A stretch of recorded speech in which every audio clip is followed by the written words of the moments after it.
பணு பேரவைத் தலைவர் அவர்களே, எங்களுடைய திராவிட மாடல் ஆட்சி நடந்தப்போ 5 வருஷமும் நாங்க குறுவை சாகுபடிக்காக மேட்டூர்ல இருந்து சொன்ன தேதியில தண்ணீர் திறந்து விட்டுருக்கிறோம்.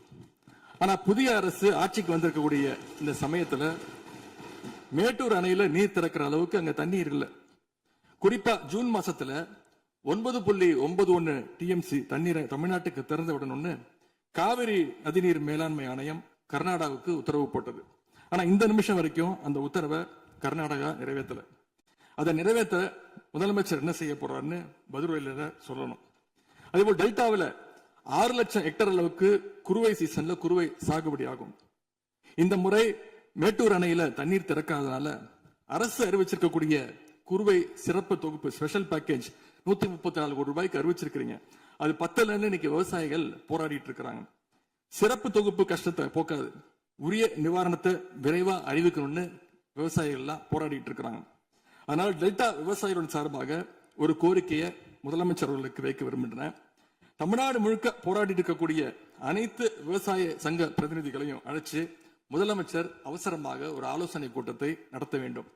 காலதாமதம் இல்லாம விரைவா அந்த கூட்டம் நடத்தப்பட வேண்டும்னு கோரிக்கை வைக்கிறேன். அவங்களுடைய கோரிக்கைகளை நிறைவேற்றி கொடுக்கிறதுக்கான அனைத்து நடவடிக்கைகளையும் அரசு எடுக்க வேண்டும். விவசாயிகளுக்கு இன்னொரு பெரிய பிரச்சனையும் ஏற்பட்டிருக்கு.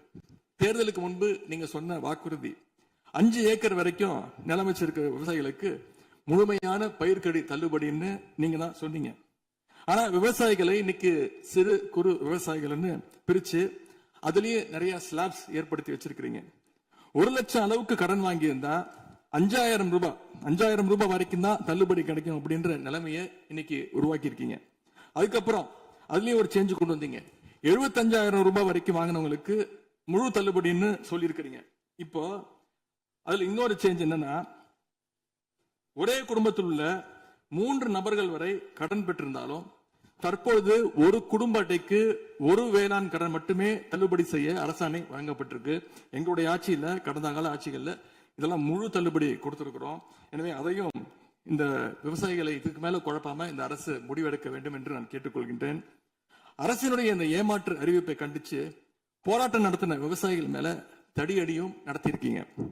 தேர்தல் பிரச்சாரத்தின் போது முதலமைச்சர் சொன்னாரு, எனக்கு இன்னொரு ஜென்மம் இருந்தா நான் விவசாயியா பிறக்கணும்னு ஆசைப்படுறேன்னு முதலமைச்சர் சொல்லியிருக்கிறார். ஆனா இன்னொரு பக்கம் விவசாயிகள் மேல தடியடியும் நடத்தியிருக்கீங்க.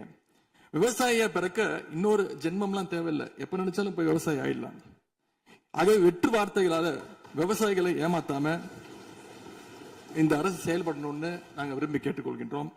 மேட்டூர் அணையை திறக்காது, மேகதாது அணை பிரச்சனை, பயிர்க்கடன் தள்ளுபடியில ஏமாற்றம்னு இந்த 1 மாசத்துல மட்டும் விவசாயிகள் பல சோதனைகளை சந்திச்சிருக்கிறாங்க.